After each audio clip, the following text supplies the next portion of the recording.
Hello, boys and girls, and welcome to another edition of Movie Goodness, or should I say special edition of Movie Goodness here on the KB Radio Network. And what makes it special? Well, this is the review of the newly released science fiction action film from the good folks over at Paramount and Hasbro, Transformers Rise of the Beast. This is the seventh installment in the live action Transformer film series. It serves as a standalone, and we're going to break it all down, but it also serves as a sequel to Bumblebee from 2018, and they have said that it serves as a prequel to Transformers from 2007. And I'll break all that down as well. But this film is directed by Stephen Cable Jr. It stars Anthony Ramos and Dominique Fishback, and the voice talents of Ron Perlman, Peter Dinklage, Michelle Yeoh, Pete Davidson, Carmen Diego, and of course Peter Cullen. And this film, I had, I'm not going to say zero expectations for, because I am a huge Transformers fan going all the way back to 1984 when the TV show, the animated series came on. And I have been hooked ever since. And when the live action adaptations came around in 2007 with Michael Bay directing, Steven Spielberg producing, I was all in. This was like a dream come true. And for the most part, I absolutely loved the first Transformers live action film. And you go back and watch it now, it's not the greatest thing on earth, but it was just amazing to see Optimus Prime in the real world, interacting with human beings and all this here. And then the franchise went downhill from there. I would argue that part three, Dark of the Moon, was the best out of the live actions. I love Dark of the Moon. I think it had a actual story. It was entertaining and it was funny, and it had all the elements that I loved about Transformers. Yeah, I can poke holes in that film as well, but it was the best out of that crop of films. The rest of them, they can keep them. They can, you can keep them. And I love Michael Bay, and he produced this film. He was one of the producers. He didn't return to direct. They needed fresh eyes, and I think Stephen Cable Jr. did an phenomenal job with this movie. Before this film, Stephen Cable Jr. had only directed two other films. In 2016, he directed the film The Land, which was based in Cleveland, which was where he's from. And in 2018, he directed Creed 2, which I really enjoyed. And so when he was put over this franchise, this task, I was kind of scared, because not that I don't think he was capable, but this is a big leap. You're going, this is a big franchise here. And I'm a fan of his. So, I enjoyed Creed 2 and I see the talent there. So I was like, I don't want him to, fly too close to the sun here and ruin his career. I can tell you, watching this movie, Stephen Cable Jr. is like me. He grew up watching this animated show. He probably played with the toys. You know what I'm saying? He was a fan. You can tell the love and care that went into this movie. I really believe that Hasbro and Paramount Pictures should just hand over the franchise to him. The confidence that they had in Michael Bay, they should just say, "Look, Michael, thank you for getting us to this point, but we're going to give it to Steven." Stephen Cable Jr. understood the assignment. He did a phenomenal job. I mean, the way this was shot was just, it was like watching an episode of the cartoon. All the action worked. The soundtrack, the soundtrack, being a 80s and 90s kids, or being a teenager in the 90s and hearing this hip hop soundtrack blaring through this entire film just did nothing but lift me up. And the songs fit for the point in the movie that those particular songs played. They fit. Our human actors in this film, Anthony Ramos and Dominique Fishback, uh, going into this once again, you go to a Transformers film for the Transformers. You're not going for the human element. And I think that's one of the reasons why the past iterations of the Transformers films didn't really connect, because it was way too much human element. Yes, you do need humans in the films. I get all that. There were humans in the cartoon. And so I'm not saying you should have just straight up Transformers. If that's the case, you might as well just make a animated film. You need some way to connect with it. And God bless Shia LaBeouf, and Megan Fox, and even Mark Wahlberg, who came along in what was it, The Last Night, and I forgot what the other one was. But anywho's, good on them, but I just didn't connect to those characters. These two characters, Anthony Ramos and Dominique Fishback, I connected with, and it was the right amount of human. It wasn't too much. Yes, you got their backstory. You got how they connect to the Transformers and the story that was going on in this film. Anthony Ramos, he plays Noah Diaz. He's a former military man, and he's a expert with electronics and everything. And his family is in Brooklyn, lives in Brooklyn. His younger brother has sickle cell. They're struggling, and trying to pay the bills, and have the younger brother go for treatment, but they're past due on health insurance. So this forces him to use desperate means, to get money. So now he tries to steal a car, and with the help of a friend of his, who is played by Toby Wigway, and he's an artist. If you don't know who Toby Wigway is, he's an artist from Houston. He sings. He has his family with him. He's a viral sensation if you ever check them out. But it's that song, and I'm pretty sure you heard the song, "Try Jesus, Don't Try Me." That's him. Because I got hands.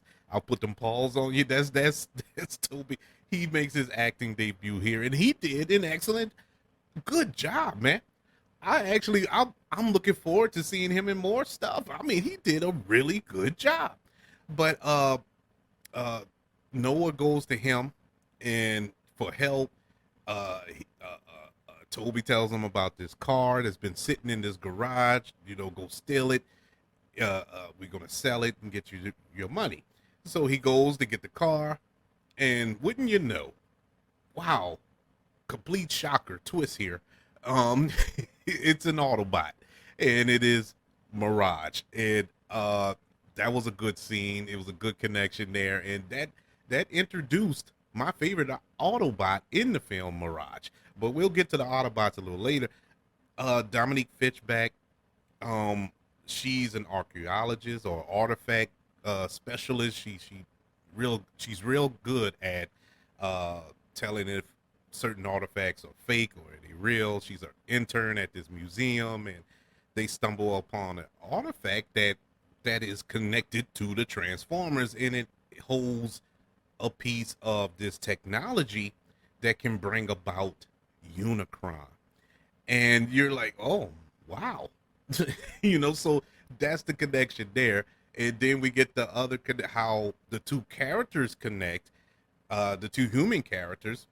The Autobots want to use Noah to go steal this artifact because they can't sneak into this this museum and steal it. So they go to get the artifact, and that's how they connect, and the adventure goes from there. That, if you can't tell, this is non-spoiler. I don't want to go deep into the story. That's about as deep as I'm going to go, but it is a real fun ride. It is. At no point did I get bored in this movie. you might can make the argument that in the second act there were a couple of scenes that they probably could have did without, but it didn't hurt the movie. It didn't take me out of the movie, but it was unnecessary.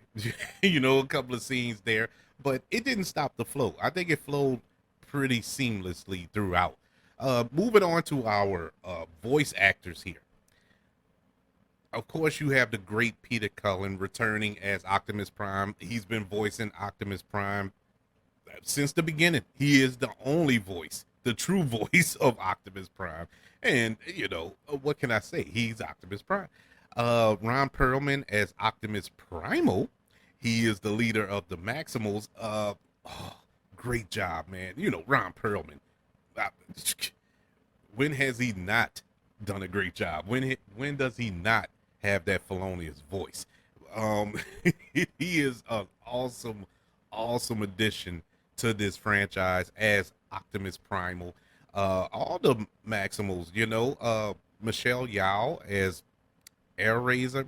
Oh, oh, I mean, come on, man. Michelle Yao, she just has this grace with her voice. It just a certain power with her voice.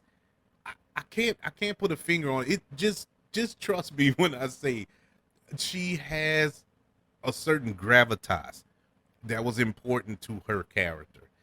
And what happens throughout the film with this character is so amazing, powerful, heartbreaking, and everything else. They couldn't have picked anybody better.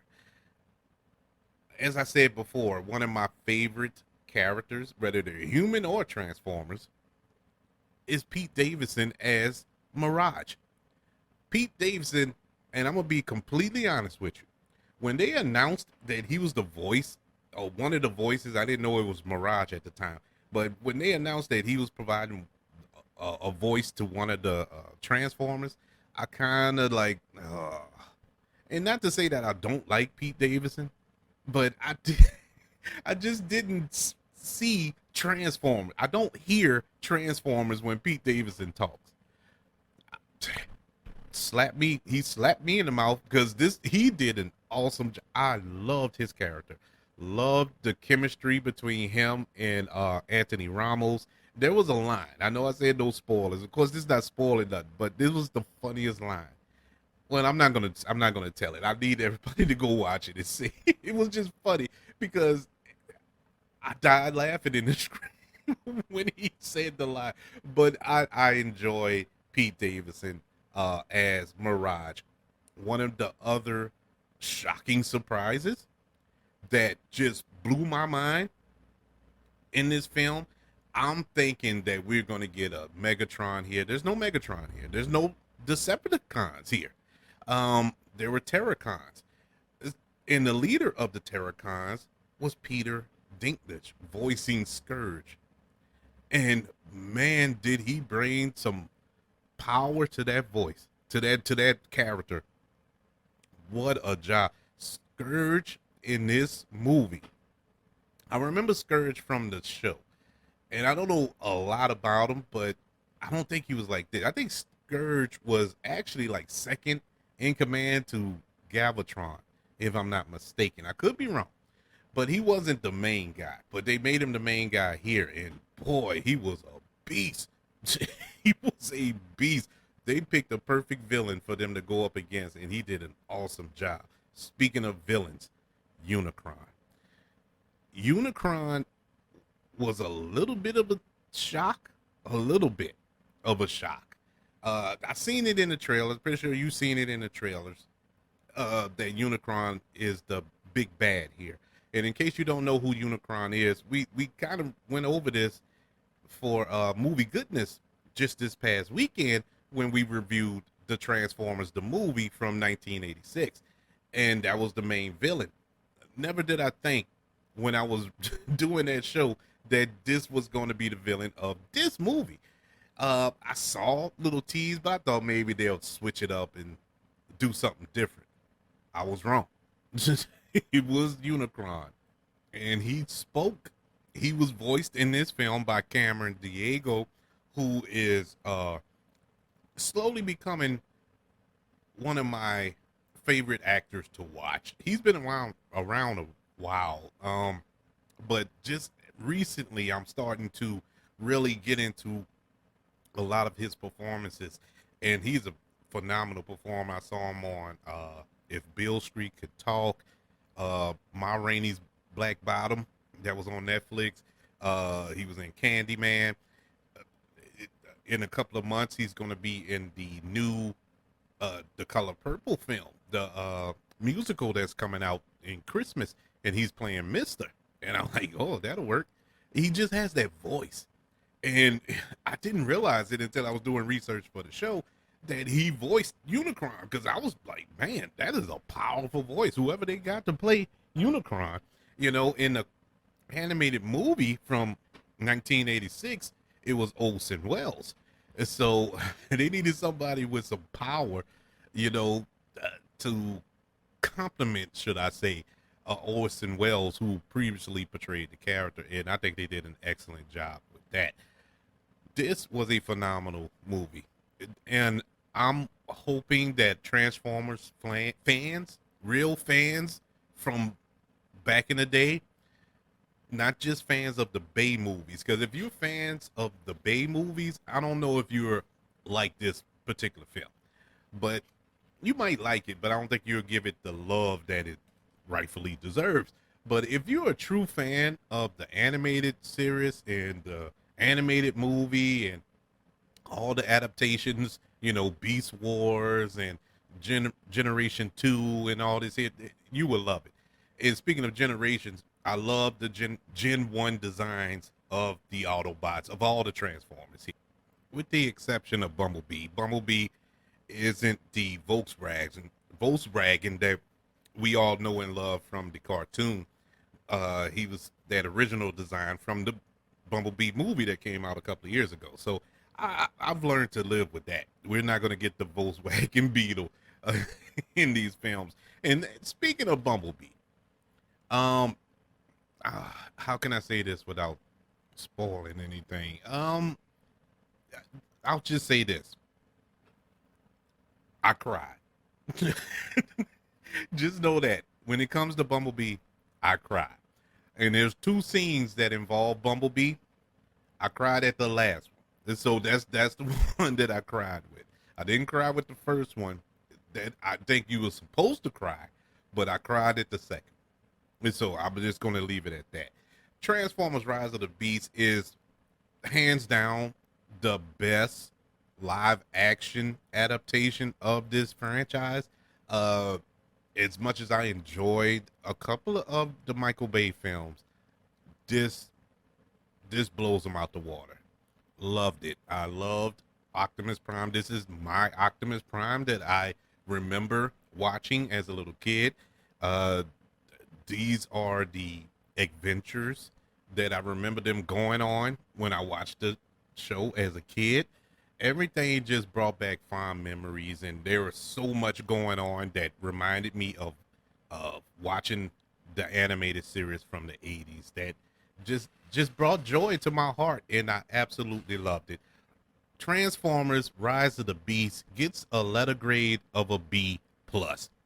Hands down the best live action Transformers film by far. I would like to know, what were your thoughts? Have you checked it out, or are you planning to check it out? I highly recommend it if you are on the fence with it. Let me know by emailing the show, kbradiopodcast@gmail.com. You can also look me up on Twitter at the KB Radio Network, and on other social media platforms, just look up the KB Radio Network. For everybody that's on YouTube, don't forget to look up the KB Radio Network channel on YouTube, subscribe to the channel, and like this video, as well as all of you who are listening on your podcast platforms, whether it's Apple Podcasts, Spotify, iHeartRadio, wherever it is. Don't forget about the 5 stars, the reviews, and sharing this show with all of your loved ones. Everyone, thank you for joining me for this review of a true summer movie. This is a summer popcorn fun time in the theater movie, Transformers Rise of the Beast. Want you all to know that I love you. Continue to love one another. And until we speak again, you all be blessed.